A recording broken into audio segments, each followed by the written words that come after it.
গ্রামের শেষ প্রান্তে একটি পুরনো পরিত্যক্ত বাড়ি ছিল। বাড়িটি ছিল ভাঙাচোরা, দেওয়ালের গায়ে শেওলা জমেছিল, আর বাতাসে সবসময় একটা ভৌতিক শীতলতা ছড়াতো। গ্রামের লোকজন বলতো রাতে ওখানে গেলে নাকি অদ্ভুত আওয়াজ শোনা যায়। একদিন শহর থেকে জয় নামে এক যুবক গ্রামের এক বৃদ্ধের বাড়িতে বেড়াতে এলো। জয় ভূতের গল্প শুনতে খুব পছন্দ করত এবং সে সবসময় সব কুসংস্কারে বিশ্বাস করতো না। বন্ধুর কাছ থেকে পুরনো বাড়ির গল্প শুনে জয় ঠিক করলো সেদিন রাতে সে বাড়িতে যাবে। রাত গভীর হয়ে এলো। জয় একটি টর্চ লাইট নিয়ে সেই বাড়ির দিকে রওনা দিল। বাড়ির সামনে পৌঁছে দেখলো গেটটা আধা খোলা।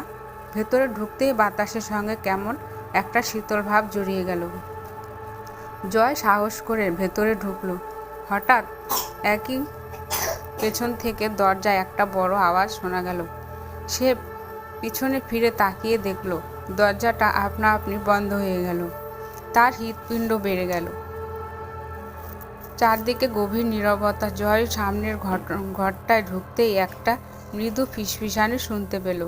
তুমি এখানে এসেছো?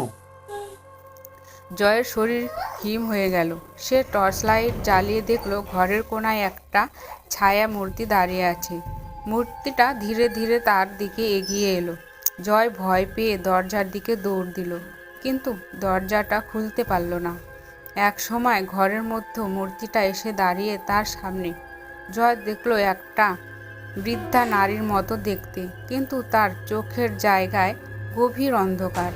মূর্তিটা ফিসফিস করে বলল, এই বাড়ি ছেড়ে চলে যাও, নয়তো তুমি কখনো বাঁচবে না। জয় প্রাণ প্রাণে দরজাটা ধাক্কা দিতে লাগলো। অবশেষে দরজাটা খুলে গেল। জয় দৌড়ে বাড়ির দিকে বেরিয়ে এলো। গ্রামে ফিরে গিয়ে সে আর কখনো তার কাছে ভূতের গল্প নিয়ে হাসাহাসি করেনি।